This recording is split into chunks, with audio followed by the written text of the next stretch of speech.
Hello and welcome to the second annual, unfortunately, edition of the Tayshaun's Muscles podcast. I say unfortunately because, guys, I think you'd agree with me when I say we tried our best to get together to record throughout the year, but we had various logistical issues. It just never happened. But we had to get the gang back together because I think the NBA draft is my single most favorite, most anticipated event of the whole year. And in fact, recently I ranked all the NBA events. I'm a nerd. Coming in number one was the draft. Just for curiosity's sake, number 2 was the finals. Number 3 was opening night/week. Number 4 was the conference finals, I think. Number 5 was free agency. Number 6, trade deadline. I mean, the NBA has a ton of exciting stuff that happens through the year, but the draft is pretty much number 1 for me. So anyway, the point is, since Kevin Durant in Game 3 hit that pull-up Jimbo, devastating, I've just been thinking nonstop about the draft. But before we get any further, I'm Dan Croshaw, and this show is sponsored by Recycle with Reason. Recycle with Reason is a 501c nonprofit organization in Portland, Oregon. Oregon, along with many other states, has a bottle deposit program. Every time you purchase a soda, a water, juice, beer, wine bottle, whatever it may be, a 10-cent deposit is included. You only get your money back, though, if you return all your recyclable bottles to an official redemption center. Who has time for that? Millions of dollars go unredeemed every year in Oregon. Recycle with Reason partners with neighborhoods and businesses to collect bottles and cans that would otherwise go unrecycled and then donates the deposit money to local charities. Sounds good. Check out recyclewithreason.org for more information and to sign up. You can make a difference. Your cans make a difference. Okay, now I will introduce my co-hosts. First here in studio is my man coming from Northern Utah, the most left-hand dominant pickup player you will ever see. Great hair, David Locke disciple, Cole Gorange. Cole, what's up? And what did you think of that intro? Hey, well, thanks for having me on again. It's a pleasure to be here. And, of course, after last year, Donovan Mitchell makes it all better. So here we are. All right. Also via telephone, the low cross spin move champion appeared recently on Blazers Outsiders TV show, Intramural Hero. It is Trevor Wooler. Trev, what's up? Man, I'm just honored to be back. It's a real privilege on my part to be a part of the Tayshaun Muscles community. Okay, guys, so we're really excited about how this draft pod is going to work. It's going to be an NBA mock draft like you've never heard or seen before. We're talking on any of the other major podcasts. It's going to be an auction draft, which those that have played fantasy sports will be familiar with, both basketball, football, any fantasy sport. Each of our hosts, Trevor, Cole, and I, will be in charge of 10 NBA teams, but instead of going pick by pick like a normal mock, we will be going player by player. We will be taking turns nominating players and making bids on acquiring their rights, like they're going to be up for auction, each player. So each of our teams has been awarded a budget to spend on players at these auctions based on the draft slots that our team has and Basketball Reference's expected wins above replacement stat. Now, those that are newer to basketball might not know what wins above replacement is. Wins above replacement, commonly referred to as WAR, is just a measurement, a statistic that kind of measures your overall contributions to the team and specifically to winning. So the higher your WAR is, the higher your wins above replacement, the better a player you are, the more you contribute both on offense and defense. So for example, the Suns this year have both the 1st and 16th picks. Basketball Reference expects players drafted in the 1st and 16th slots to contribute over their careers a wins above replacement of 77 and 24 respectively. That's a 77 wins above replacement for first pick, 24 for the 16th pick. So Trevor, he's the Suns GM. He will have a total of $101, so 77 plus 24, to spend at auction to pick any 2 players. Makes sense, guys? Anything I forgot? Any other rules you anticipate coming up? That sounds good to me. Trev, sound good? Just to clarify, we only can, for all the listeners out there, the number of picks per team is the number of picks that they will actually have in the 2018 NBA draft. So we can't split up our money and be like, oh, well, I have $103 for the Suns, so I'm just going to get 5 wings from picks 20 to 25. It has to match up with the number of picks they actually have in the draft. Yeah, you can only make 2 picks. That's a really good point. And for some teams, like for example, the Hawks have 3 picks in the first round. So Cole is the GM of the Hawks, and he has $91 with which to spend for 3 picks. We're going to be starting with our first player to be nominated, which we're going to start with the Suns, and then we're going to take turns. So Trevor is the GM of the Suns. Cole is going to pick the second player to be nominated, and then it's going to go to me, and we're just going to go all the way around taking turns nominating players. So Trevor is going to start by nominating a player for the Suns. What do you got, Trev? All right, so with the first nomination, the Phoenix Suns nominate Luka Doncic. Hey, Cole, did I pronounce that name right? So I've heard of a couple different variations.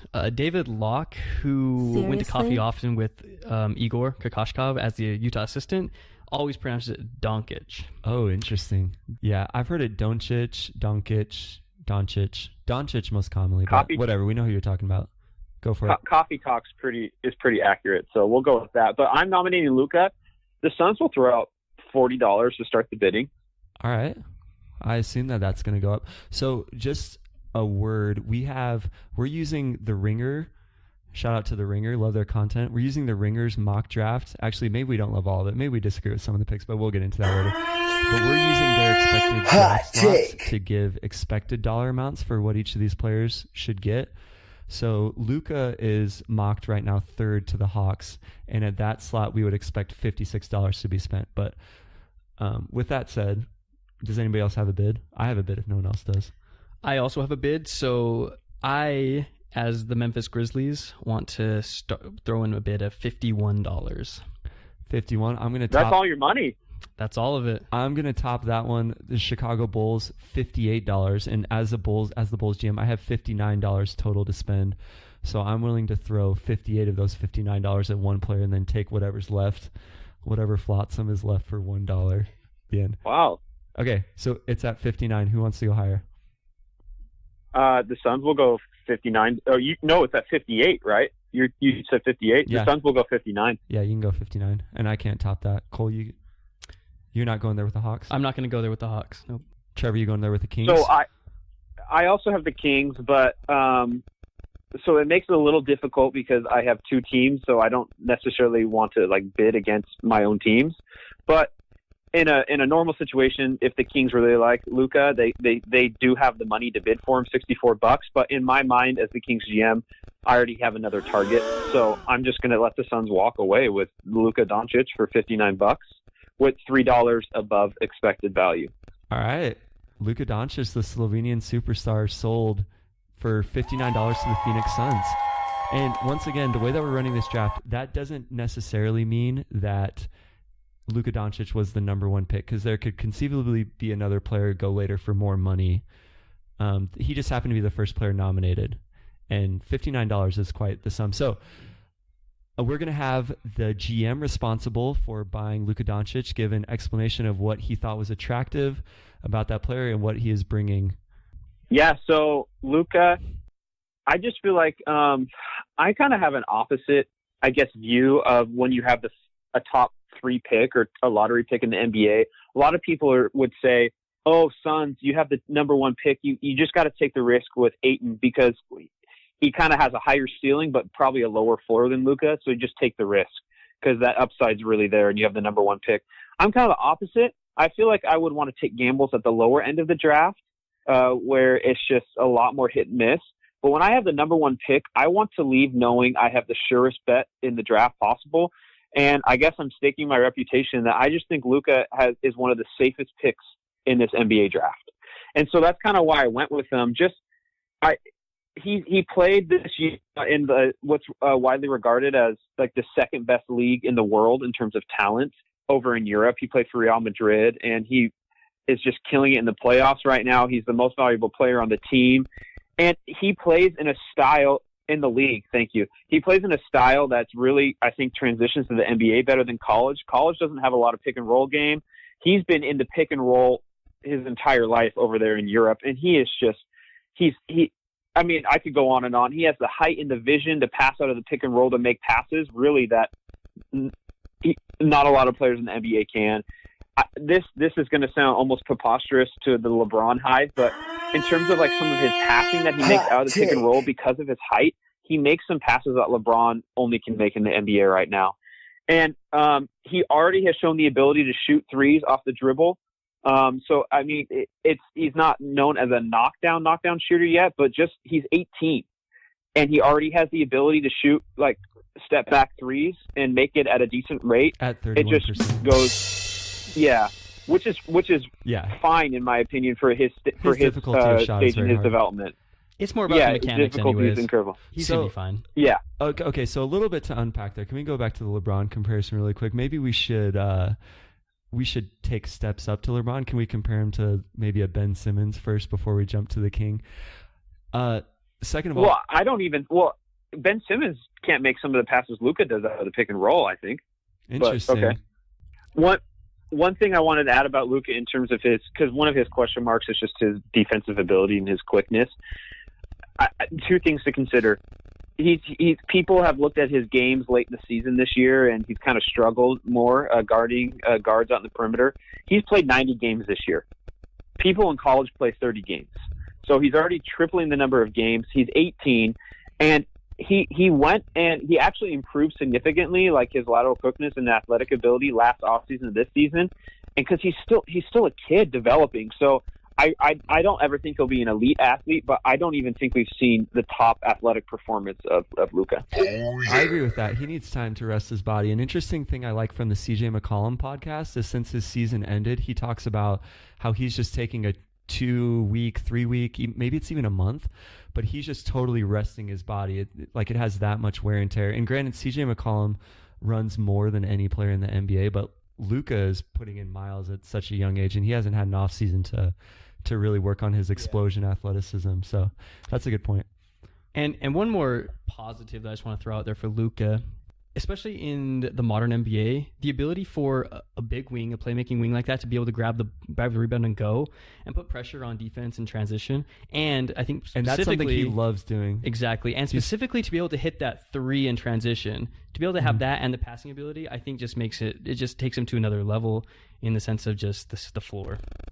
I'm not saying he's going to be, there's some people are saying he's going to be the European Larry Bird. I mean, I'm not going to make that bold of a take, but I am going to say that I think really at the minimum he can be sort of like a prime Hedo Turkoglu when he was on the Orlando Magic, or maybe even like a Manu Ginobili when he was kind of at his prime. Like I think you can feel very confident you're getting like at the minimum an above average NBA starter for 15 years. So I think he'll fit really well with Devin Booker. Okay, we're done. Yeah, and Josh Jackson. So on that pick, we are going to leave in our back and forth with Luka Doncic up for auction. For the remainder of the picks, however, for time's sake, we are not going to be able to do that. You guys don't want to listen to that for every single pick. So we're just going to report the final price and what team they ended up going to. And the GM can talk about if there were any tough negotiations made with their own teams or with other teams. Okay, so with that said, we're going to go to Cole. Cole, you need to pick a team and a player that you're going to be nominating. So introduce. Wait, what am I going to say? Okay, so as the Hawks GM, I nominated DeAndre Ayton. Let me try that again. Seriously? So as the Hawks GM, coming in as our second nomination, I nominated DeAndre Ayton. And he went for $60 to the Hawks. And which was well below his $76 expected dollar value. Discount right there. We did have a little bit of a oh, jeez, this is bad. I wasn't ready for this. We did have a little bit of pressure and competition from the Kings, but we were able to outbid them. So we feel very good about Ayton. Ayton projects really well in a lot of the categories we want to look at. Number one, we feel like he can score from multiple positions on the floor. He can score the back of the basket, which is definitely a dying art in the NBA, but an important post-up skill. He has a mid-range jumper, and we believe his three-point game to be very translatable to an NBA game. There's other couple things that I just want to throw out there that I know a lot of people have concerns about the defense, and that is clearly still a question of concern. But I also don't think that the system that Arizona ran helped them that much. They sort of play that Sean Miller pack line defense, and he a lot of times played the 4 position next to Ristich, which clearly is not going to be the position he plays in the NBA. He is clearly a 5, and that's the way that the Hawks are going to most definitely use him. All right, so Trev, I want to ask you, because you were the only other GM that had enough money to outbid the Hawks for this. Why did you choose not to outbid? Yeah. Because, like we said, he came in way below his expected dollar amount. I don't think Ayton's going to be a bust, like a high bust, like some other big athletic picks before. I mean, Greg Oden had the injury, Kwame Brown, other stuff like that, even Anthony Bennett. So because his offensive game is well polished, like he has a lot of go-to moves in the post already, and it looks like he'll be able to shoot from 3. So even right then, it looks like he can have an offensive game, someone like Karl Anthony Towns or something. But I am significantly worried with his defensive ability. Some of the ways that he looked on defense kind of remind me of Jahlil Okafor in the NBA and at Duke, where he just looks completely lost on the defensive end in terms of rotations and where to be and all that type of stuff. And athletic ability is key in the NBA to be a superstar, but that will mean nothing if you can't add it up on the defensive side of the floor. And so, I mean, mental makeup is a big deal for these draft picks, and that's why NBA teams interview these guys. So on and on. And so it's kind of hard to do a mock draft when you don't have access to that type of information. But just based on film, I'm a little worried about that, which makes me wonder about his true potential. Yeah, mental makeup is such a big part of these prospects. And going into college, that was the biggest question about Ayton that I feel like everyone has kind of forgotten about, because he sees the light at the end of the tunnel. He sees the big payday coming up. I mean, he looked highly motivated throughout the season to at least showcase his offensive skills. Maybe not his defense, like you pointed out at some points. So it'll be interesting to see if he's able to stay motivated. If he stays motivated and is able to adjust his game, there's a reason why he's mocked everywhere to go number 1, and the Suns are probably going to take him this week. But okay, for the next nomination, I acted as the GM of the Boston Celtics and nominated Robert Williams. There was quite a bit of banter after this nomination. We had some early bids from the Clippers. The Celtics pushed it all the way up to their dollar limit, which was $15, then had to back out. The Wizards came in with a strong bid of $26, but at the 11th hour were outbid by the Los Angeles Clippers for $27. Robert Williams was sold for $27. Trev is the GM of the Clippers. Why did you feel like you could offer that much to Robert Williams? Well, actually, I don't feel like I bid too much as the Clippers. His expected value, according to the Ringer mock, is around $27. So or $26. I only bid $1 more. That's and true. I didn't want the Wizards just to get away with this complete steal of a pick. But the one main reason why I did this is because we're talking a lot about athletic with Ayton and all these bigs who have athletic ability. He honestly might be the most athletic bid in the entire draft. And he is if you had to make an NBA comparison for him, it would be DeAndre Jordan. Exactly. And the Clippers I think DAJ is gone from the Clippers. He only has 1 year left in his contract. He's going to want to try to go win somewhere. And Doc Rivers has really, really learned how to utilize. I mean, it's not just him. He had Chris Paul and other good players, but Doc Rivers has been a good coach for DeAndre Jordan and has gotten the most out of his talent and maximized it. And so I don't see a better suitor for a year for Williams than for going to DeAndre Jordan. And the Clippers are getting an immense talent despite the risks. Yeah, I agree with all that. I see why the Wizards bid for him, because John Wall has talked about wanting more athleticism on the interior. But they bid to their limit and got outbid. Oh, we would have loved him. You know, it makes Gortat expendable. It makes all those guys, we can just clear them out and we start it over. But here we are. Yeah, it would be hilarious if the DeAndre Jordan era was smoothly replaced with the Robert Williams, and there was always a hack at target on the Clippers. That would. Yeah, it makes too much sense, right? And they're both from Texas A&M. Once again, sometimes college coaches being unable to actually maximize talent. Texas A&M, I think, would sometimes play almost 3 centers. Oh, yeah. That's exactly what I was going to say, because it's kind of like Ayton's situation with Ristich. Yeah. Yeah, but Robert Williams was playing with, what's that dude that big like kind of clumsy dude, Josh, whatever. You failed. Yeah, the paint was very crowded for A&M. I mean, there is significant risk in this pick because there's some questions about his discipline and other things. But the Clippers have 2 picks at the end of the lottery. So my strategy going in was to take one risk on a flyer, and then the second pick I'm going to try to get something more solid. But I like the gamble. Yeah, the Clippers have 2 picks to work with. All right, Trev, do you want to make another nomination? Okay, so it's my turn to nominate a pick, and as the GM of the Sacramento Kings, we have the second most money in terms of like for one pick in the entire draft. So we used all of our money and we bid it all on Jaren Jackson. We didn't even do a bidding war; we just went straight for it, and no one else could bid any more money. So the Kings select Jaren Jackson. I was the GM of the Suns and the Kings, who in the real NBA draft were the number 1 and number 2 picks. And these picks reflect who I think are the 2 surest bets in the draft. And then Jackson. Which I think, Doncic and then Jackson. Jackson, I think, has legitimate defensive player of the year capabilities. I've actually done a lot of research on him, and it's not just athletic ability and his IQ on the court that makes me really certain that he's going to be good. Every team has come away impressed by his interviews and just his ability off the court and his mental makeup.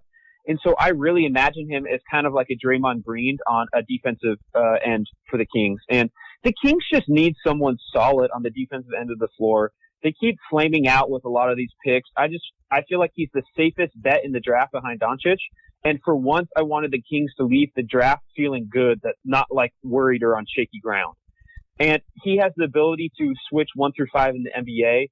And he is 6'10", and he has demonstrated the ability to do behind the back crossover dribbles to the rim and finishing at the rim. So he brings packages on both sides of the floor, but this pick is mainly for the defensive end. I think he's a sure bet to be a defensive All-NBA player for multiple times in his career. Okay, well, this is interesting because we had Ayton Williams and then Jaren Jackson nominated. All 3, we're going to go back to this, are players that were miscast as 4s in their college defensive scheme for the most part. Jaren Jackson played next to Nick Ward, who was clogging the paint constantly and was still able to thrive, albeit in kind of limited minutes, but showed all the things he talked about. Not quite sure about defending 1s in the NBA. I mean, we'll see. I don't know if it's there yet, but I agree. Yeah, I think that's a hard ask. For the Kings, I agree that a safe pick is what you want. I'm excited to see Harry Giles next year and a Harry Giles Jackson front court. I don't know how much they're still planning on Labissiere or Willie Cauley-Stein in their future, but hopefully 0. I think all Kings fans are hoping 0. Yeah, I don't think Willie Cauley-Stein has a long-term future at the Kings, and like I said, how do you guys feel? Do you feel like Jackson? I understand that I'm higher than a lot of people in terms of his defensive ability, but he does seem to be a safe bet in terms of just translating to a solid NBA starter. Yeah, I think it's very true. And no, a couple of their young guys are noted for their character right now. I mean, they selected De'Aaron Fox, who has a great reputation off the court. I think they're going for high character guys. They have Buddy Hield. So yeah, I think this works well with their culture that they're going for. Now, can I just ask one question? So I think it's becoming more and more important for big men in the NBA to be able to make off the short roll. Do you think Jaren Jackson can do that? Yeah, I think he can. He played a little bit out of his position, like Dan said, at Michigan State. So I don't know. That's one question mark you have going in. That's why I kind of prefaced it with I'm picking him mainly for his surety on the defensive side. There's still some questions on the offensive side, what he can do. I will say, though, that like in college, in just his role, he hardly had any pick and roll opportunities. True. So like he didn't even have the chance to showcase that. So it's not a positive, but I also don't think it's a negative because I just literally he didn't have the opportunity to even showcase that. Okay. So the Memphis Grizzlies here. We nominated Marvin Bagley, and we ended up paying $51 for Bagley, which does happen to come in quite a bit under his expected value on the Ringer mock, which was 64. Yep. So, and the Bulls were interested, but we backed out. We didn't like the fit with Lauri Markkanen. Yeah. I think the very first thing that pops off the screen when you watch Bagley is his athleticism, his ability to get off the ground. He works every single possession. I mean, he is all over the place. It feels like he has one of those just natural intuitions to be where the ball is. The other thing about him too is that we think that his shot making is once again translatable to the NBA. I mean, he didn't take that many 3-point attempts, but the percentages were high. The mechanics seem fine for, a 6'11" guy. And I think the motor, is just one of those things that just is going to be able to separate him. We do like the fit once again around Conley, around Gasol, hoping, he can sort of play that 4-man position and just wreck on. I was going to ask if you view him more as a 4 or a 5. There is some skepticism about his listed height, that he's not really 6'11", and the reach isn't that much. The standing reach is below 9. So you see him more as a 4, or maybe transitioning into a 5 later in his career? Yeah, exactly. So I think for sure he starts out as a 4. I think that's just where he's going to have the advantage. Like, his first step is also really quick. He has some playmaking ability. I think he's just going to fit way better as a 4, especially next to Marc Gasol. We can sort of like play off the two of them together. So I had the Suns, who had enough money to outbid for this pick, but one of the reasons why I didn't is I think Wendell Carter Jr. is the better prospect center from Duke. And I think Bagley has a lot of potential.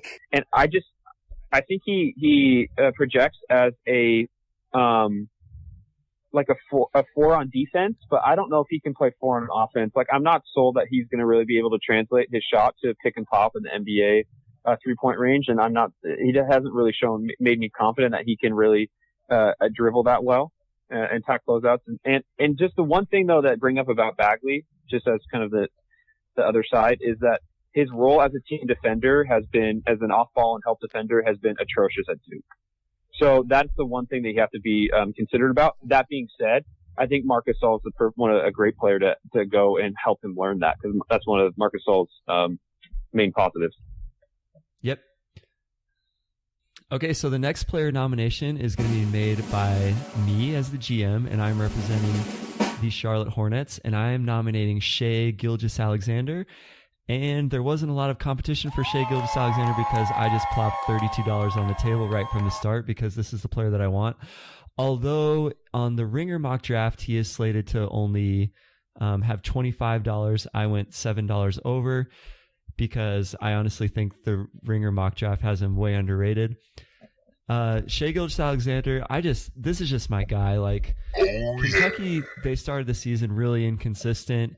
He was the least heralded of, or one of the lesser heralded players of the prospects that they brought in this year. And he just took the reins and said, I got this, guys. Took over pretty much all the ball handling duties, took over most of the clutch responsibilities. And the only question I have for him, I don't really have questions about his shot. I think he's a hard worker. I think the shot might not end up being extremely versatile down the line, but I think it'll be serviceable. And the rest of the package that he brings, the smarts, the footwork, the defensive capabilities as well, with his extremely long frame, and he has like an 8'8" standing reach for a point guard, which is incredible.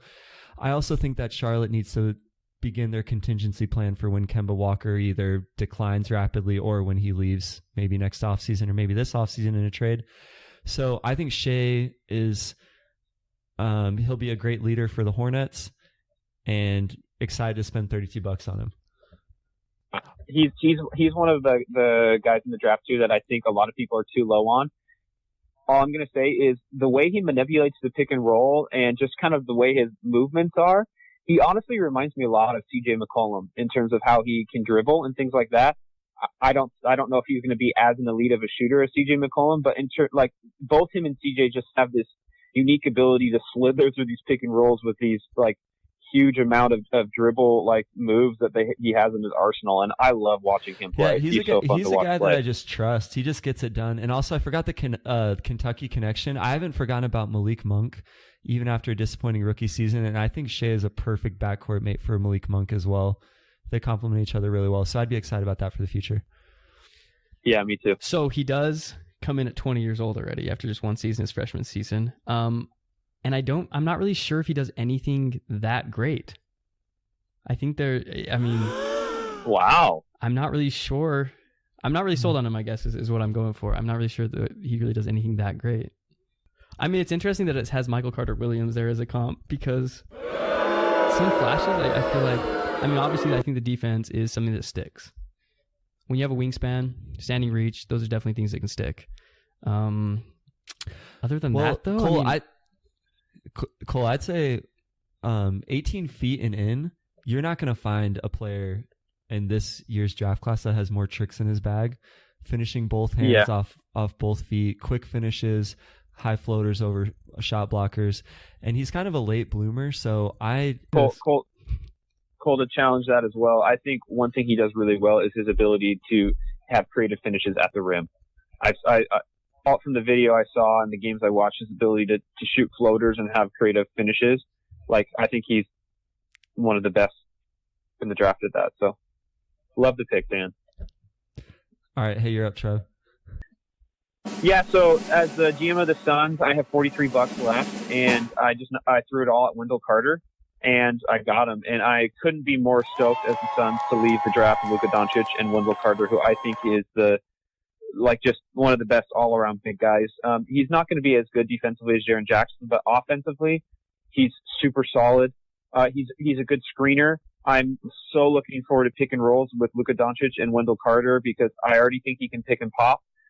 He shot well from the free throw line at Duke, which translates good to shooting he shot 50% from Duke, only on 37 attempts from three, but shot 50%. And I think he's so solid in his offensive game that he's just going to be the perfect complement in the pick and roll. My NBA for Luka Doncic, my NBA comparison for him is Al Horford.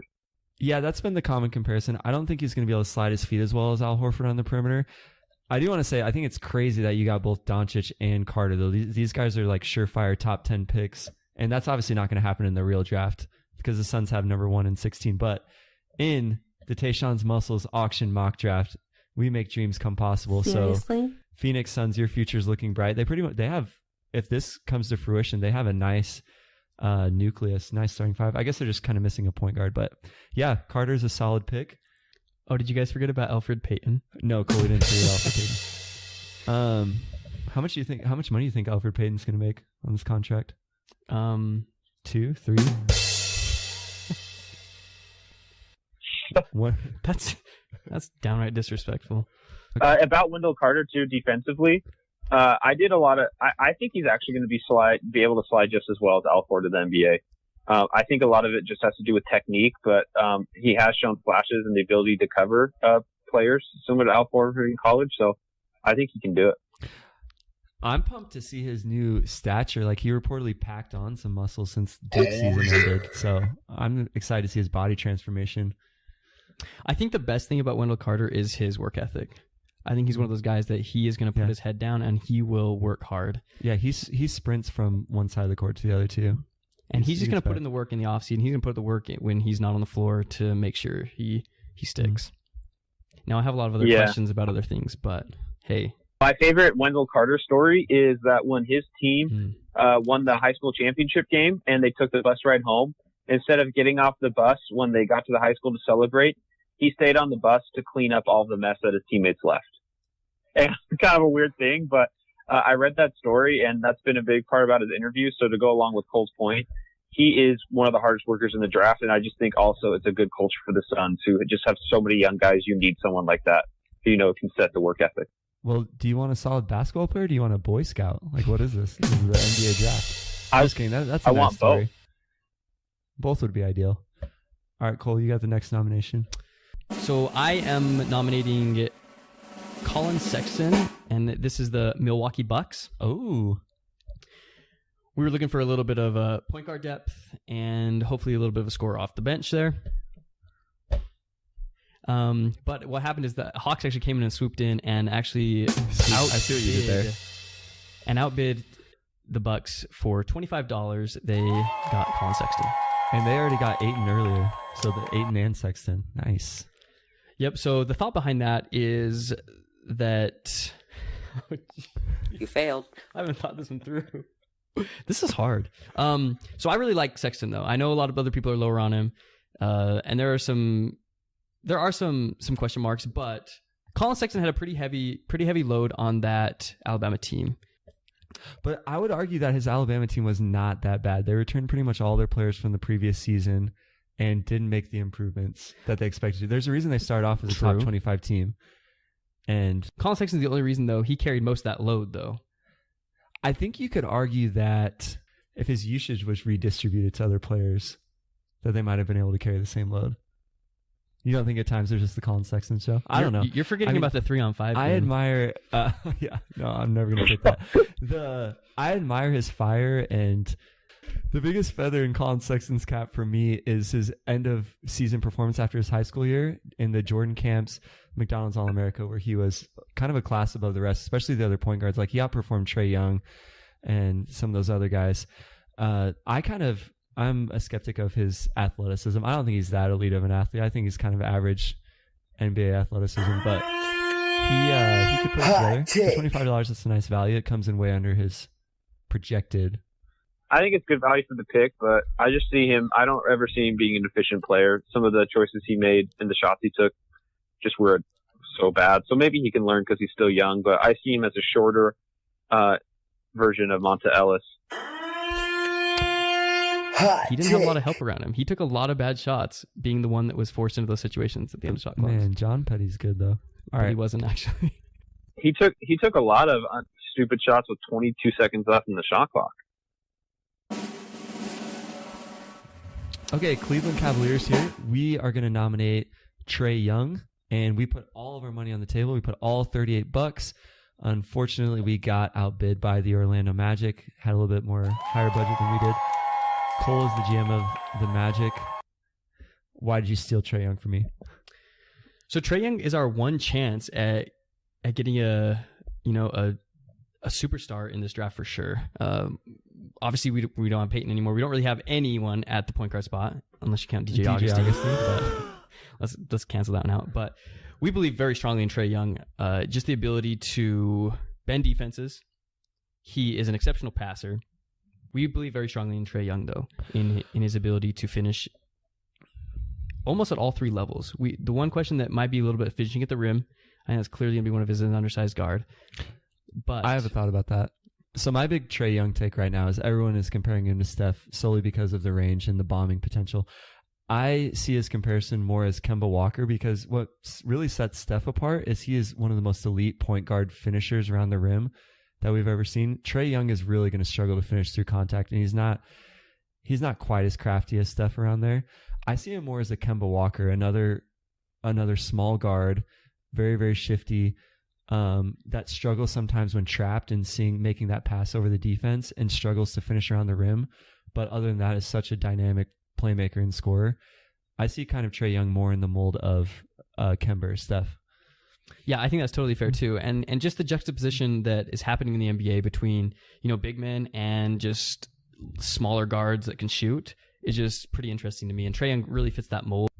I agree with the pick and you wanted to get a chance at superstar. I'm a little weary about the sample size at college. Just his shooting did seem to tail off a little bit, especially like off the dribble shots, 3-pointers in the latter half of the season. So I don't know exactly yet how good of a shooter he really is.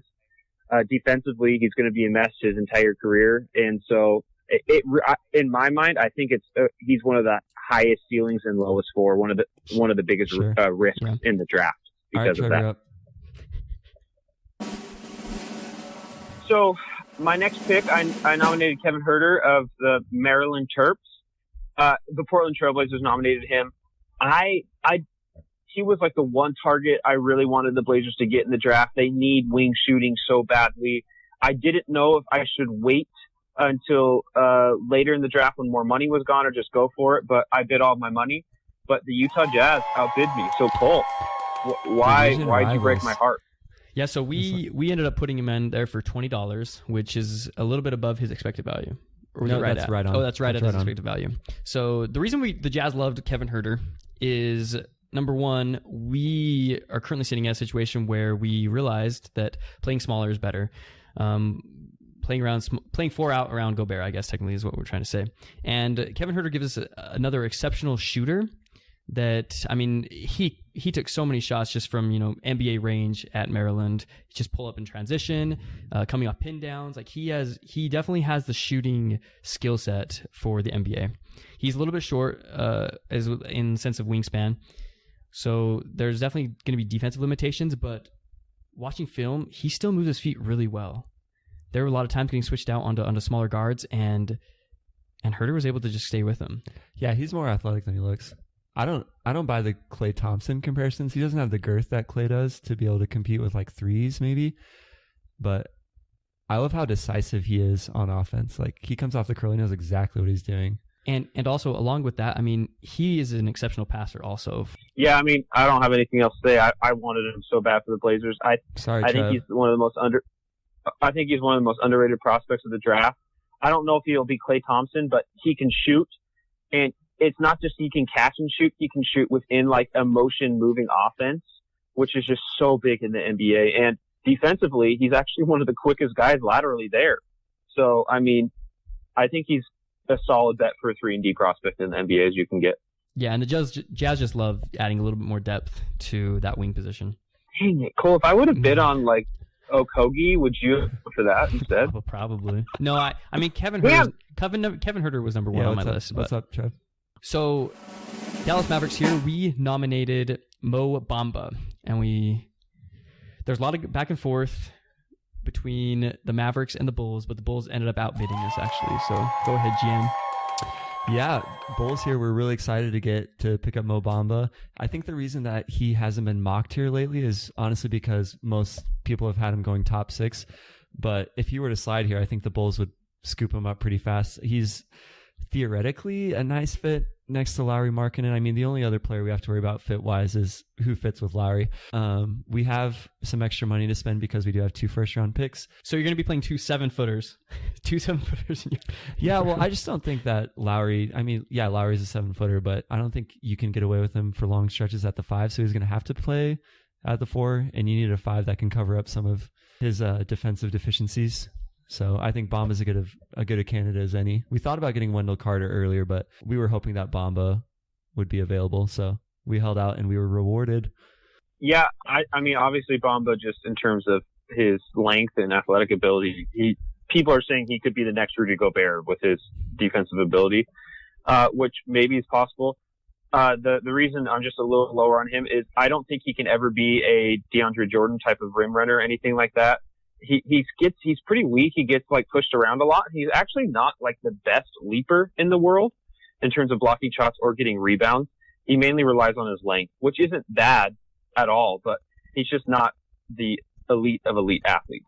And I'll just throw in here too that I think there are some concerns with Bamba. The 3-point shooting Rudy Gobert is definitely tantalizing. However, I think that big men, especially in the modern NBA, derive a lot of their value from being able to screen and being able to make any type of playmaking within the paint, whether that is just off the short roll or anything like that. And I definitely think there are massive limitations with Bamba, especially on the screening side. I'm not really sure he's that good of a screener. He tends to be... Yeah, he's not. And so I think that definitely tends to make me question actually the value that he's going to be able to drive. Yeah, that's something he's going to learn because it's not there right now. He never really screened at Texas at all, which... Yeah. I mean, if he's going to be... Yeah. Or if it was a quick slip and picking like to a pop. All right, I'm up.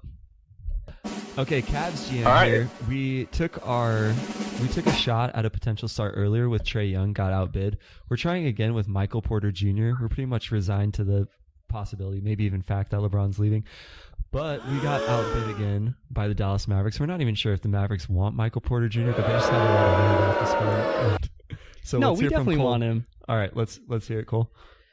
So the intriguing thing is clear. So he went for how much? $47? Yes, he went for $47. Okay. So clearly with Michael Porter, we didn't get to see a lot of him, right? We pretty much have only high school tape to go off of. However, the offensive upside at the 4 is definitely something that we're going to need at the Mavs. We believe we can pair him with sort of a defensive minded center, and we can sort of run out that front court of Michael Porter Jr. and like Nerlens Noel. You failed. But we do. I mean, we feel like the skill is there, and the upside on him is tremendous. I think there are always questions about the back and how that's actually healing and what that comes down to. But this is definitely he could easily be the best player in the draft if his back's healthy.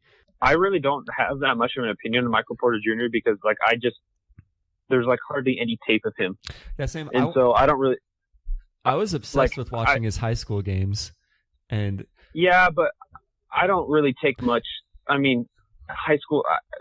I understand, but there's like no really good tape of him against good competition.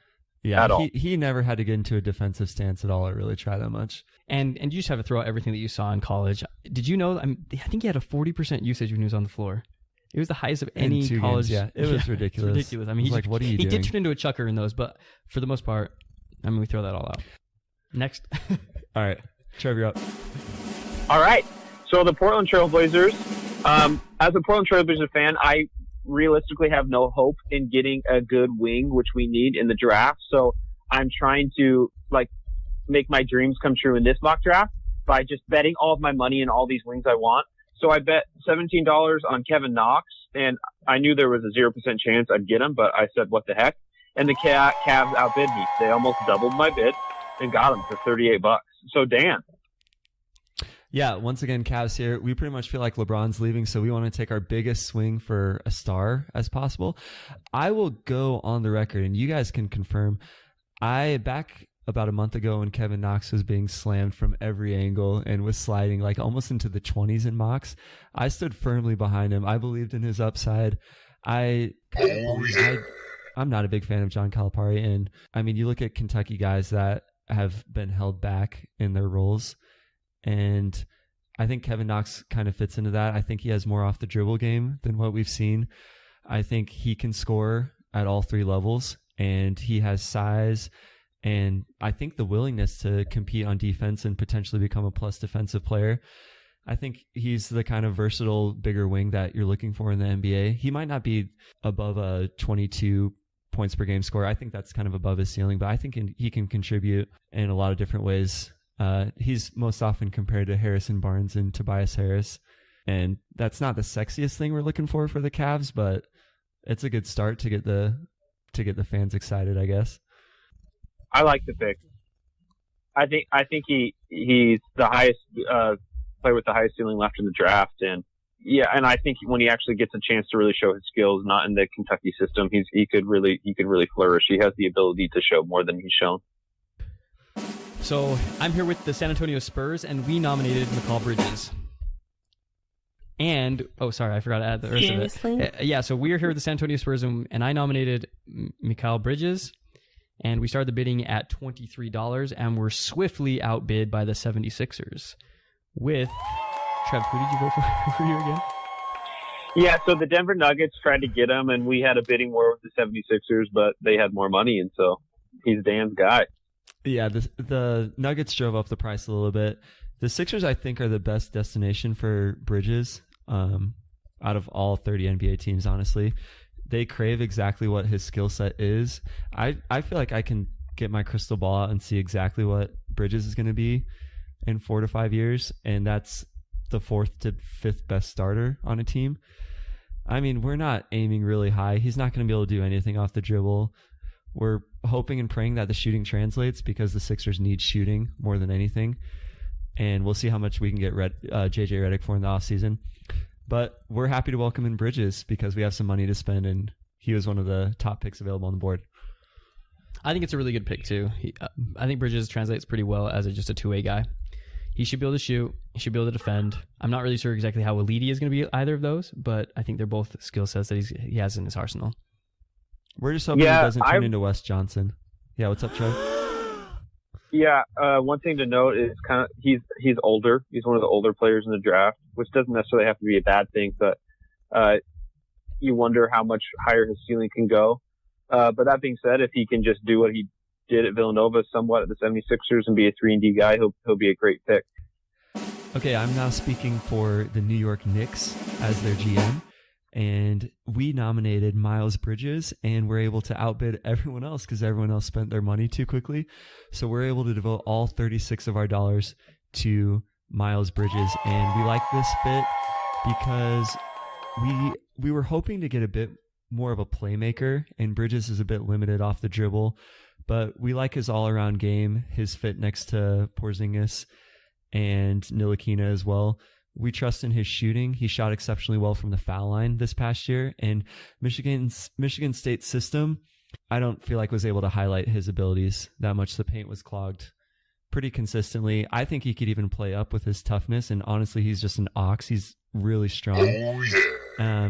And has a little bit of untapped upside. I think he can play next to Porzingis in small ball lineups, and I think New York will love him. So we're welcoming in. The one thing I immediately thought of when you made the pick was I think he has the strength and defensive ability to play the 4 when Porzingis plays the 5. So I think I really like the fit and his ability to kind of be a modern NBA lineup with the Knicks. So I really like the pick. I think everyone just honestly got fatigued of thinking about Miles Bridges. He was supposed to be a top 5 pick last year, and yeah, his numbers didn't go up that much, but I think he showed a little bit more wiggle off the bounce. The shooting didn't improve as much as we hoped for, but it wasn't that disappointing of a season. So I think he's still a great prospect. Yeah. All right, I'm up. Cole, did you have anything else you wanted to add? I had 0 to add about Miles Bridges. You don't like Miles Bridges, do you?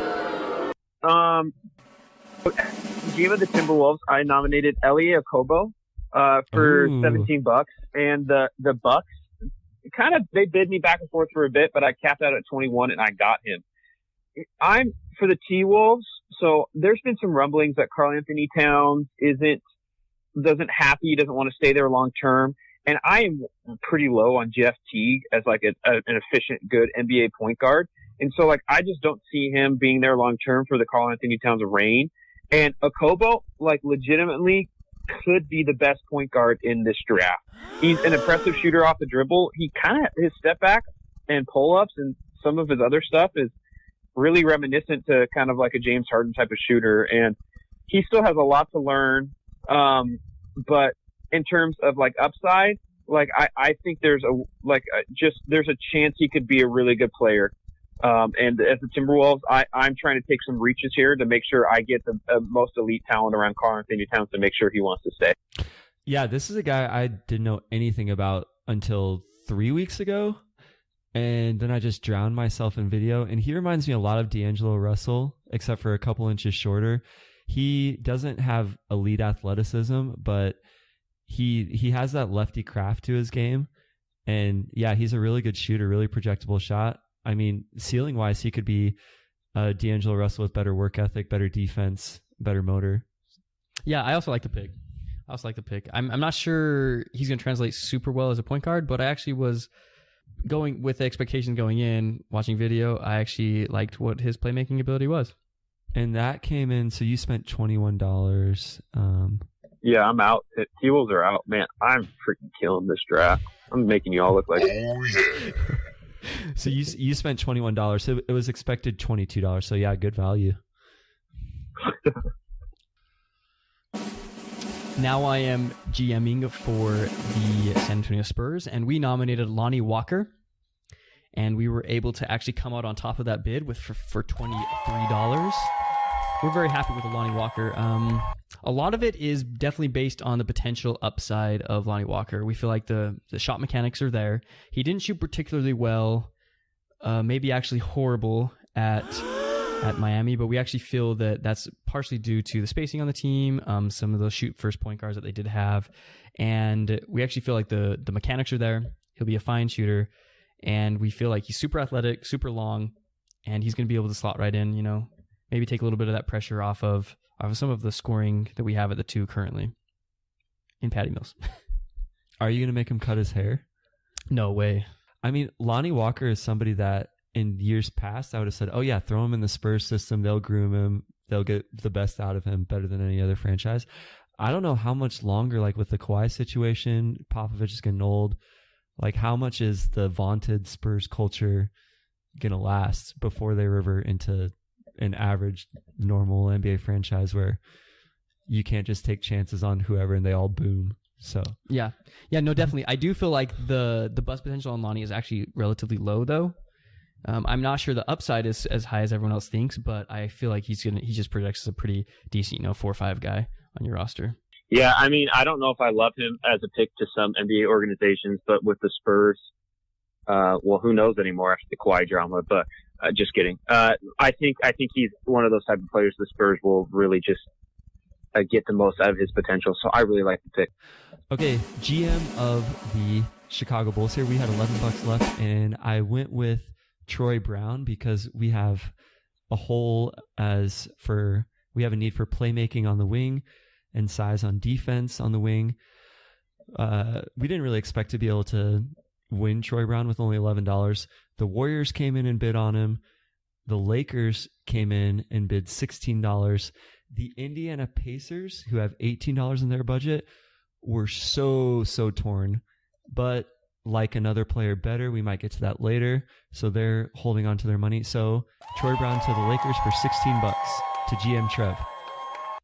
GM Trev, so the strategy behind this pick is I'm assuming that the Lakers are going to sign Paul George, LeBron James, and trade for Kawhi Leonard. I'm just kidding. I don't know if that's all going to happen, but I'm assuming a big offseason for the Lakers with getting some 2 stars. And I think Troy Brown, he has some really big limitations, but that's why I picked him for the Lakers, because I think he's the type of prospect who's more like a Jordan Bell who went to the Warriors, who is going to flourish in the NBA when he has elite talent around him right away. And like the one thing that I'm pretty certain of is I think he can be a Swiss Army knife on the defensive end. Like I think he has a good chance of guarding a lot of ones in the NBA, but can guard 2 through 4 really well. And I just imagine like he has good playmaking ability. So I just think he could fit well if the Lakers do add a bunch of shooters around. He's never going to be a off the dribble type of shooter, but I think his 3-point set shot can be respectful enough that if he gets elite talent like Kawhi or Paul George around him, that he can make enough threes to make defenses like have to respect it. Yeah, I think the Lakers fans would love him. And compelling argument. That would make Rob Pelinka proud. Okay, Troy Brown to the Lakers. So as the GM of the Milwaukee Bucks, I nominated Jerome Robinson from Boston College, and I was able to win that with a $24 bid. Nobody was fighting you for that. You should be though. So yeah, I didn't even think about bidding. You guys are disrespecting Jerome Robinson again. So once again, Jerome Robinson is a really versatile scorer. I think that's the thing that we can just, the Bucks really need, once again, off the bench, is someone who can just score, give them some shooting. He shot only 41% from 3 during his years at Boston College, and we just think that he's a really serviceable guy that can, he can pass from the wing, he can also play make, he can shoot, and he shot really well, especially on catch and shoots. He's a guy that can score. Yeah, the Bucks are an okay fit for him because they have enough defensive personnel. Theoretically, I mean, their defense isn't that great, but they do have a lot of supposedly plus defensive players, because I think that's where I don't think he'll ever be above average on defense, but he does offer a lot on offense. Okay, Sixers GM here, and we are going to nominate Aaron Holiday, the point guard from UCLA, and just like the last nomination of, who was it? Jerome Robinson. And just like the last nomination of Jerome Robinson, this was met with little to no opposition. The other GMs seem to be happy to give me Aaron Holiday, and I think they're kind of underestimating what he can do in a good system with playmakers around him. He's not going to be, I don't think he's going to be a starting level point guard as far as if you're expecting high usage out of him and a high level operation out of the pick and roll, but as a play finisher, he is elite at the college level anyway. He finishes well around the basket despite being smaller in size. He does have a 6'7" wingspan, and he's one of the best 3-point shooters in this draft. Can shoot it off the dribble, curling, step backs, you name it, he can shoot. And he's got that pedigree. He knows what it takes to win in the NBA. I'm guessing he talks with the bros. So yeah, we're happy about bringing in Aaron Holiday. So we got Mikal Bridges and Aaron Holiday for the Sixers. And we think that the two of them provide the shooting and floor spacing that we need. I just, do you think TJ McConnell's done in the 76ers? No, he still has a year left. I know, but you don't think you're going to re-sign him? I think we'll see what happens this year. I was honestly just put into the position as Sixers GM about 5 minutes ago, just getting to this mindset. But we'll see what happens during the year, how Holiday fits and how McConnell progresses with Embiid and Simmons. But we're not making that decision right now yet. Okay. I just don't know. I just don't know if I like the fit at all with Ben Simmons. I just think he's the short guy that maybe he provides the shooting that Ben Simmons needs, but as a player, but maybe as a backup point guard if that's what you're trying it to do. But I don't know about like a long-term fit as another starter for the 76ers. But we'll see. And I just definitely think I'm always skeptical of small guards that just get worn down playing in the NBA, and also just on top of that, I'm always skeptical of guys that in their third year, their fourth year of playing in college, all of a sudden they burst out and they have, they average 20 points and they average, in 30 minutes a game. Just the guys that all of a sudden are excelling when they're most of the time playing against younger guys. I think there's just something you got to take at least into account on that. I don't know. I thought he was pretty special on a talented UCLA team last year. He was one of the main reasons why I was critical of Lonzo Ball, because I honestly thought that team was stacked.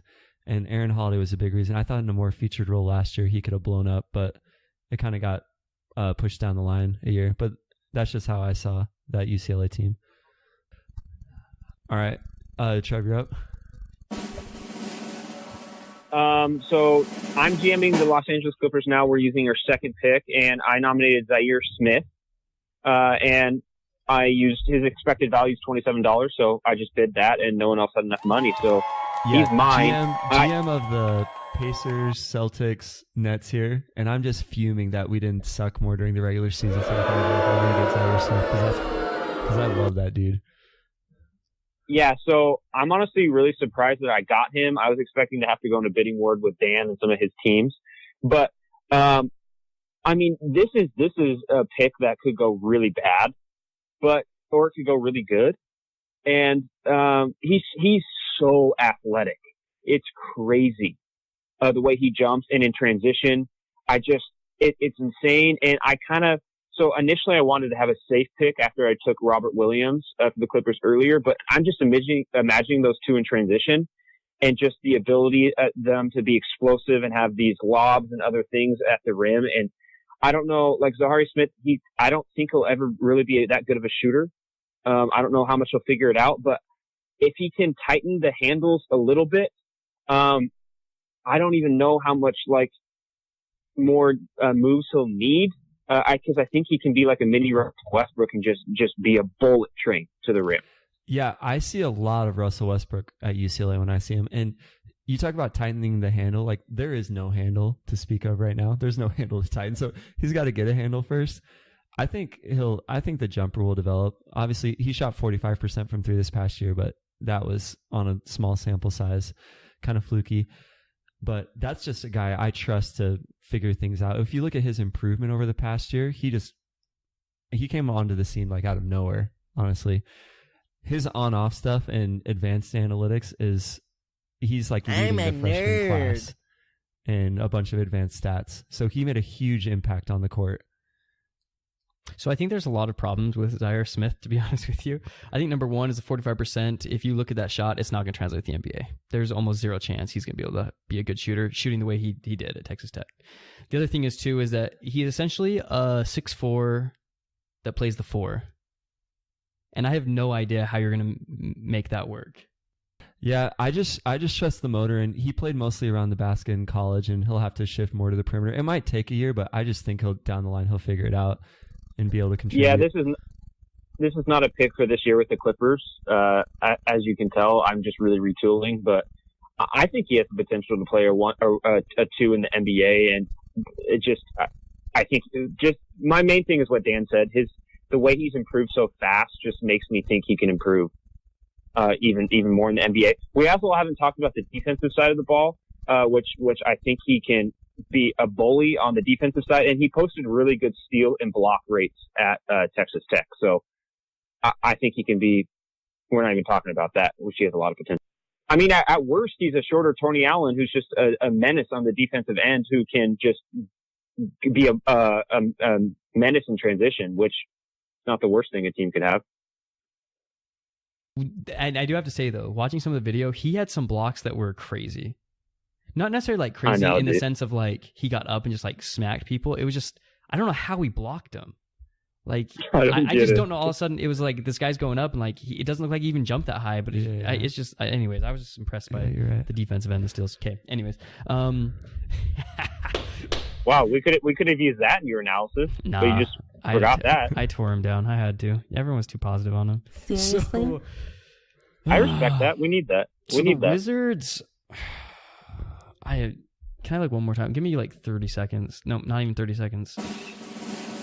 Here we are. I am the Wizards GM, and we nominated Mitchell Robinson, and we ended up putting up. Oh my gosh, I don't know. There's too many flipping tabs. So You failed. we are the Washington Wizards GM here, and we nominated Mitchell Robinson, and we just put all of our money at it for $26, and we were able to get him with that pick. I think we outbid everyone else.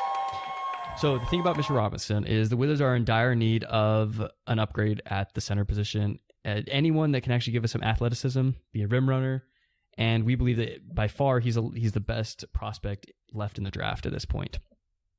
We believe he can be an elite athlete. He is long. He has a 7'4" wingspan, a 9'3" reach, standing reach, and we feel really good about his length, his ability to rim run, like we said, and hopefully to make John Wall happy by allowing him to throw a lot of lobs. I don't trust this dude just for the sole fact that he committed to Western Kentucky. Who just committed to Western Kentucky this week from the 2019 class? Yeah, somebody else did. I don't remember. But yeah, no, definitely. And it's sort of weird how he pulled out and he's been preparing for the draft ever since. Was it McDonald All-American? Yeah, maybe he just had to get his life in order, and now He doesn't project as much more than that, though. He's pretty much ceiling like DeAndre Jordan. I think this is Russian roulette if you're the Wizards, because you have no idea what you're getting. But at this point, that's what you have to play. So I hope they get it. And we're gonna move Otto Porter to the Jazz because he's Klay Thompson.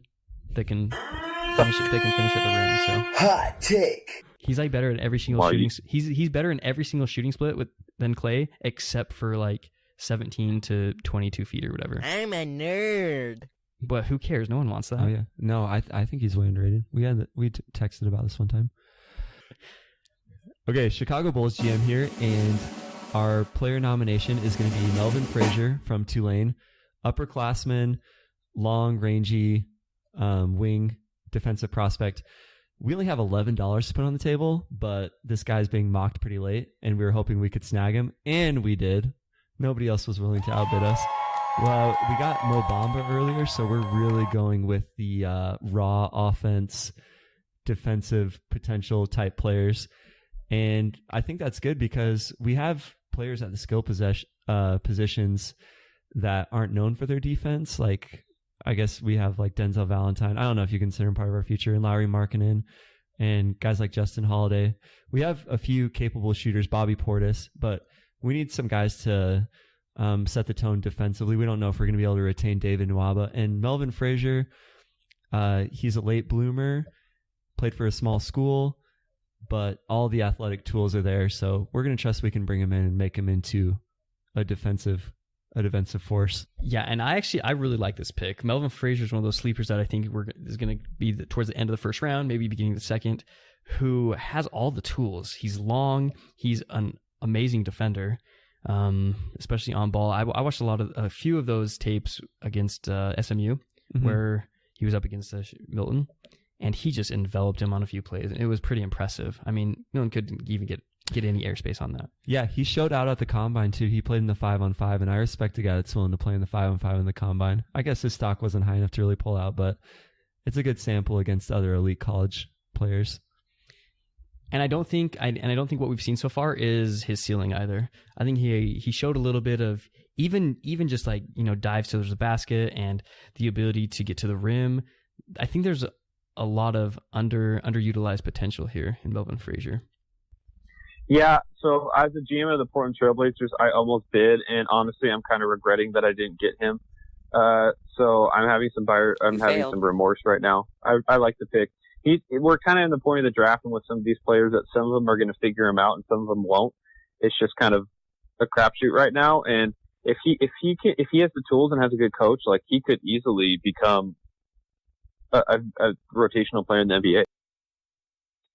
Okay, so GM for the Portland Trailblazers. I need a wing so bad. We have, I think, the worst wing core in the NBA. And Evan Turner causes me nightmares at night. And I just need someone else thank you. I need someone else who I can trust who can hit a catch and shoot three. So I picked nominated Jacob Evans, put all my money in. I know he's not the highest upside. He's never probably going to be able to create well. He's not going to ever create really his own shots. He has an okay handle, but doesn't really have a burst that can just get to the lane whenever he wants.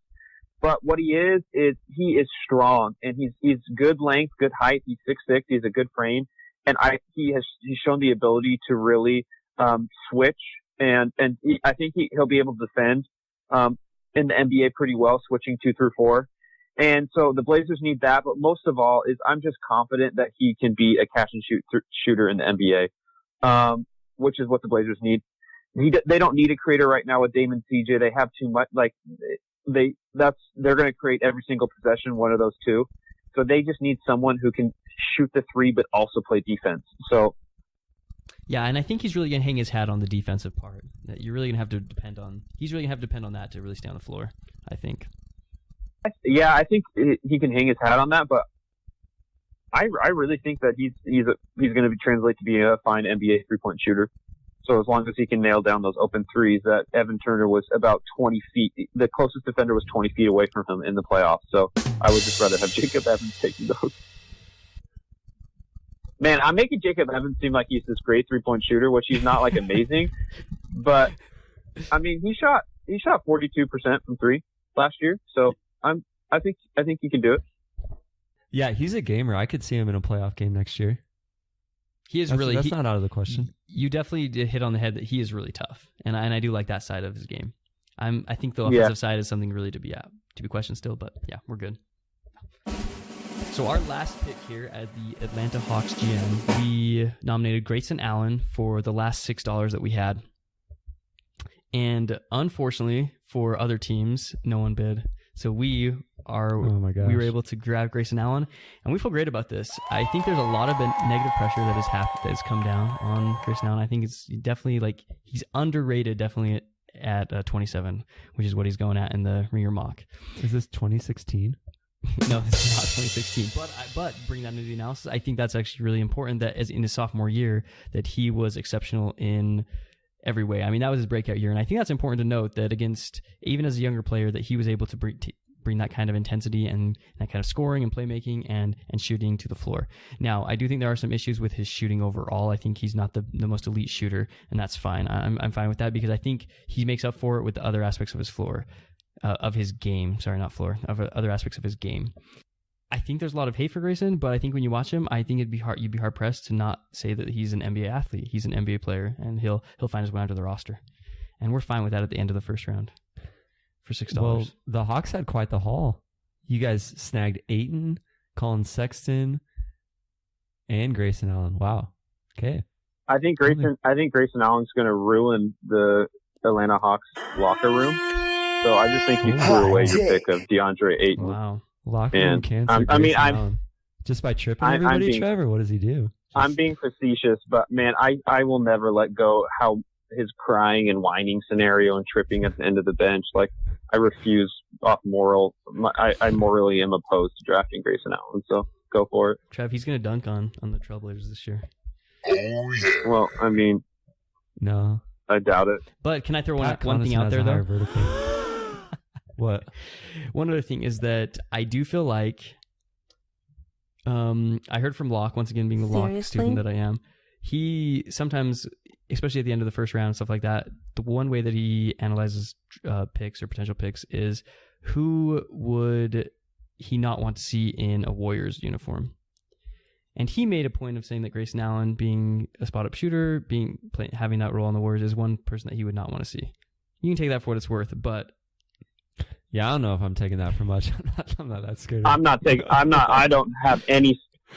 any stock in that pick at all. Fear into your heart, the thought of him being in the worst. When we have 2019, the mock draft 2019, we're gonna look back on this, all right? And we're gonna see that Grayson Allen had a great freshman year. So I just want to make sure this is clear. Yeah, I have it on record now. Okay, we have the next pick for the Indiana Pacers, and we're gonna nominate Keita Bates-Diop. There wasn't any opposition to this nomination, so we got Keita Bates-Diop for $18. And on the Ringers mock draft, the player comparisons are not very inspirational. And to be honest, I don't love Keita Bates-Diop, but if you look at the Pacers roster right now, there is a gaping hole at the 3 and the 4 positions. Pretty much you have, Boyan, you have Lance Stevenson. Thaddeus Young opted out. Hopefully we can retain him. But anyway, we're desperate for some floor spacers for our guys Miles Turner and Sabonis at the 5. So I like Bates-Diop's versatility. I think he can step in next year and play a role. He has an 8'11" standing reach, 7'3" and change wingspan. So he's got the measurables, not an athlete, but he is a shooter. He's supposed to be a shooter. I mean, he shot 36% as an upperclassman, but he shouldered quite a bit of the load at Ohio State. Hopefully we'll be able to generate some more open looks for him. And there it is, KBD. I don't know if people call him that, but we're taking KBD. I've heard it before. And I do think, once again... the comparisons are Jonas Jerebko, Brian Scalabrine, and Bobby Simmons. Bobby Simmons had one good year for the Clippers. Scalabrine had one good playoff series for the Nets. And Jonas Jerebko, yeah. We're still waiting on him to have a good series. But I do think KBD, the versatility is definitely a plus, though. He's versatile, he's long, he's a really good rebounder. I think those are all things that can translate. I think it's not a sexy pick by any stretch of the imagination, but there's enough there to at least make it. As GM of the Denver Nuggets, I nominate Chandler Hutchinson from Boise State. There's really no money left, so he's mine. Didn't have any opposition. In terms of all the mock drafts, he's like one of the highest players ranked left that is available to me. So I'm going to be honest, I'm going somewhat blind to this and trusting that, which is kind of stupid because I don't trust a lot of the mocks sometimes. I did watch him play Oregon this year when he played at Boise State, and Boise State beat Oregon. And the Nuggets need wings. They don't need someone. He's not going to be a ball handler. It was kind of a turnover machine at Boise State and tried too much. But with Jokic having the ball so much, and then Jamal Murray as well, they just need a guy who has size who can be another 3-and-D guy. And I know we kept saying 3-and-D, and it's like every player left in this draft is a 3-and-D guy, but truly, I think that is the biggest asset in the NBA right now. You look at the Rockets and the series that just went between the Warriors, and you need as many guys who can play D and shoot the 3 as possible, and he projects to be able to do that. So I think he's a good fit for the Nuggets at this point in the draft. Yeah, I think it's a great pick too. I definitely think that Chandler Hutchinson is one of those guys that's we're gonna look back and think, wow, that he fell that far, or we took him that low. I think he actually has a lot of really good NBA tools. He's athletic, he can shoot, he can score, he can play make, he can do a lot of things, and I'm actually pretty high on Hutchinson. Guys, I'm gonna throw some shade on Hutchinson. I'm not as high. I just think his good college skill is, and he is older. He is a senior. I think he's good at playmaking off the bounce, but when he's on a team with other NBA players, I don't think that's going to be the play that you're going to want. I don't think you're going to want to go to Chandler Hutchinson playmaking for you. And his shot, I don't trust his shot at all. He kind of retooled it. And the defense, the tools are there, but he devoted the majority of his energies to offense. So the one way I could see him sticking is if he devotes his energies to the defensive end. Can he be Wilson Chandler? No, Wilson Chandler's way more talented, way more versatile shooter. All right. Well, Cole's high on Hutchinson, Dan's not, and then the flip super high on Grayson Allen, Dan's not. So we'll see who's right in a year from now. And Grayson's going to Hawks University. What do they call it? Jacob Evans will be better than both of them, so that sucks for y'all.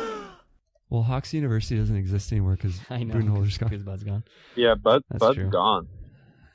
The best wing university in the NBA now is Terry Stotts. Hot take. Tell me I'm wrong. Wow, hot okay. take. Okay, Celtics here. We have our pick of whatever player we want because we have $15. The only two other teams that have money are the Warriors and the Nets, and they have less than us. So we're just going to snag Josh Okogie. We love his projectability on defense. Also a little bit how he shoots, his form. reminds me of Jaylen Brown when he was at Cal. So maybe whatever magic dust we sprinkled on Jaylen Brown, we can sprinkle on him. And yeah, this guy, if he doesn't have to do too much, which he definitely had to do too much at Georgia Tech, I think he can be fine efficiency-wise. And the defense, I don't think there should be a question about that. Yeah, I'm going to chime in here because I love Josh chime Okogie. away. Yeah, we love him too. That's why we got him. Yeah, well, you should be very happy. So, I mean, just some of the measurables real quick. 7-foot wingspan. Ran the second fastest three-quarter I'm a court nerd. sprint. Tell me more. Very fast. I just think that overall that, let me just go on record also here and say that I don't think him and Lonnie Walker are that much different, and yet they're going to be drafted probably like 15, 16 draft picks apart, which I think is unique.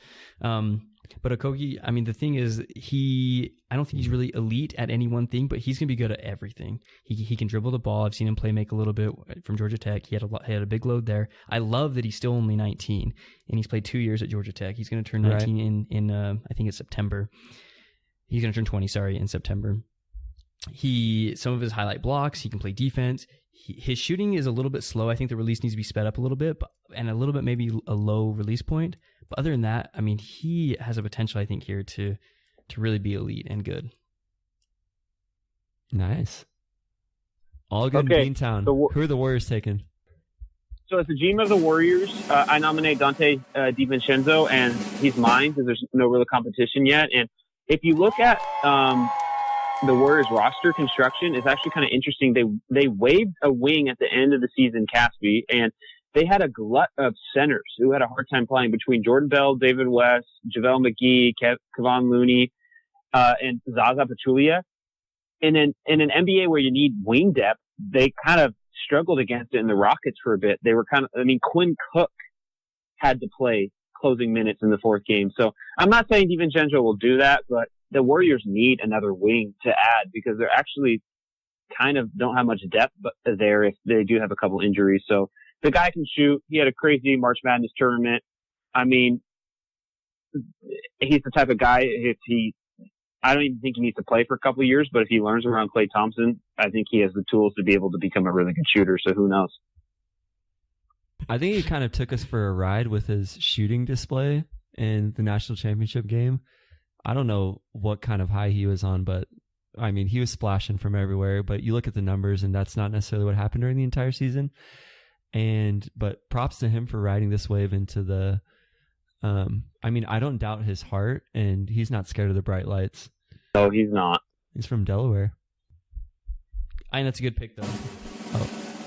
Okay, I'm the last GM of the Nets. I was hoping to make a splash in some of the earlier auctions, but unfortunately, I don't have a lot of money. I have $14. We have this picks from the DeMarre Carroll trade last year, and the Raptors had to go out and just be world beaters and finish with the second best record. So we have the 29th pick, and which only gives us $14. I'm just talking like so much.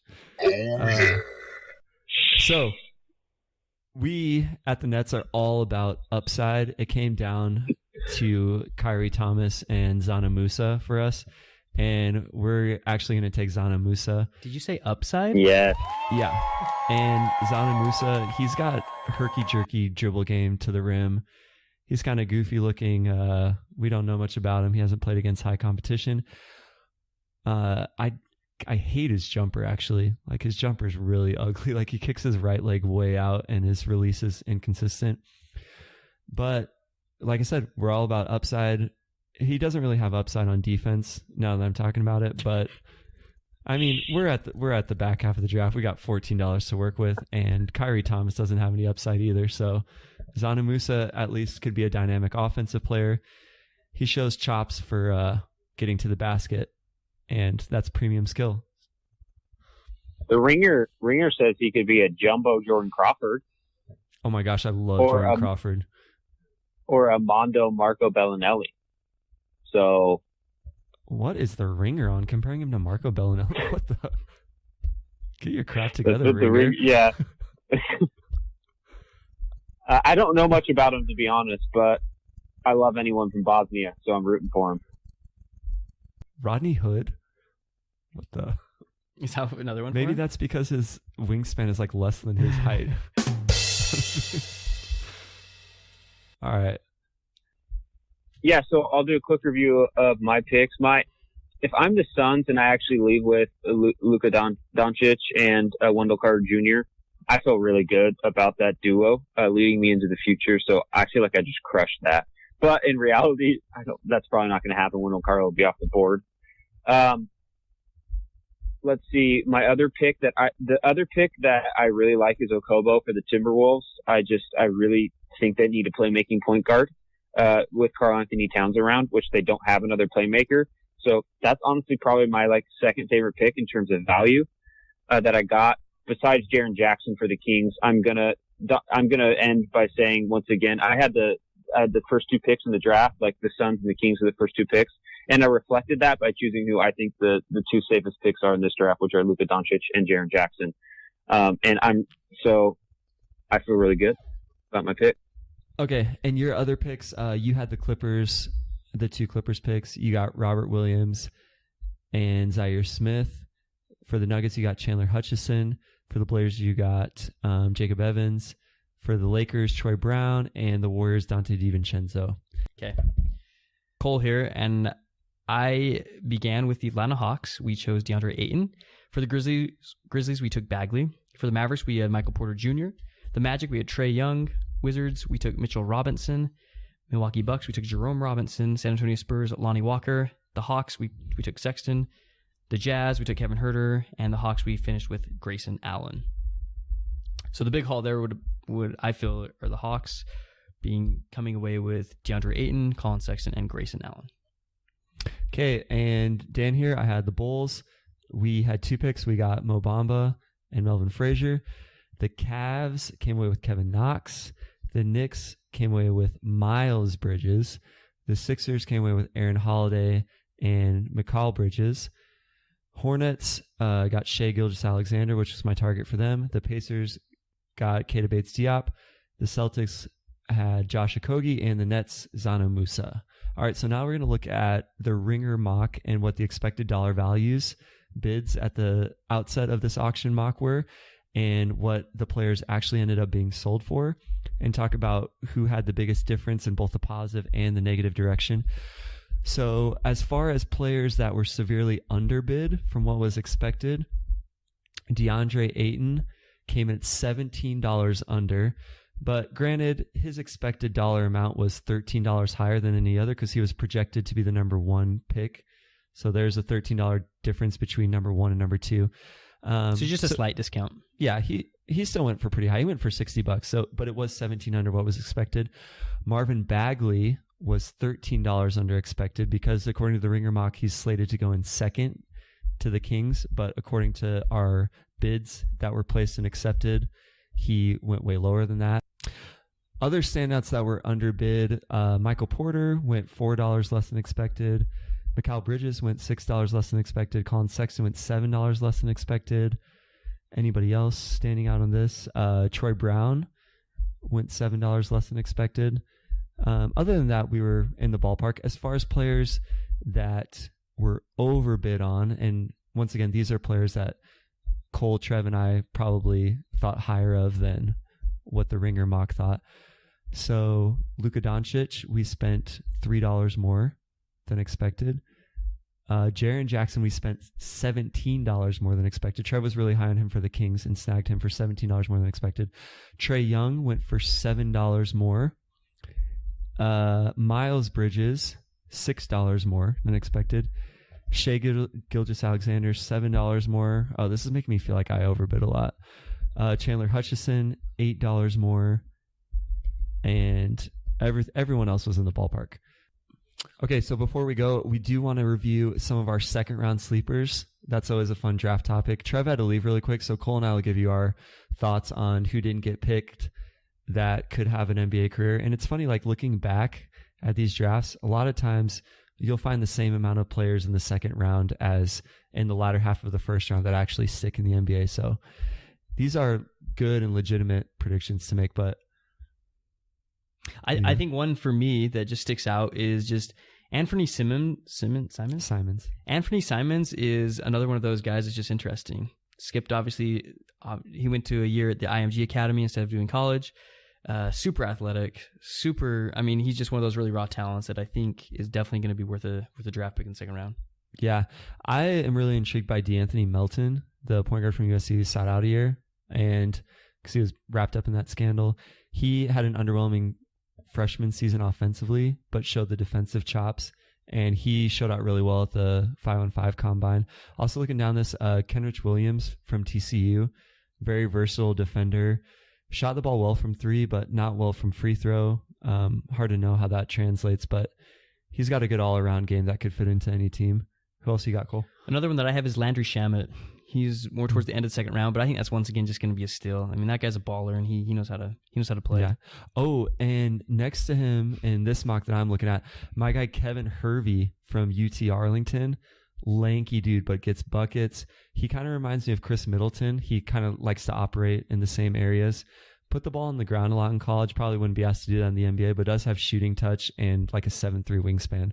I like that guy a lot. Also, Trayvon Duval, I think, is somebody you have to look at. If you look at recruiting lists going into college, pretty much all of the top 10 is all accounted for in this draft. And there's one in the first round of this draft, I should say. There's one big outlier, and it's Trayvon Duval. He slipped quite a bit, maybe took on too big of a responsibility too early at Duke, but he has all the tools. Got to fix that jump shot. But other than that, he's somebody I think you look at. Anybody else? Then just the very last one that I threw out there was Diallo. I think Diallo is also somebody that you're definitely going to want to take a flyer on second round. Yeah. Oh, I got one more actually. Bruce Brown from Miami broke his foot halfway through the season. Got off to a rough start earlier on. If he would have declared last year, he would have been a first rounder. And he's just extremely athletic and can defend three positions. And that's probably it. All right, here's where we send you off, guys. Hope that you're better prepared for the draft on Thursday after listening to this. And we'll see you next year, hopefully sooner than a year.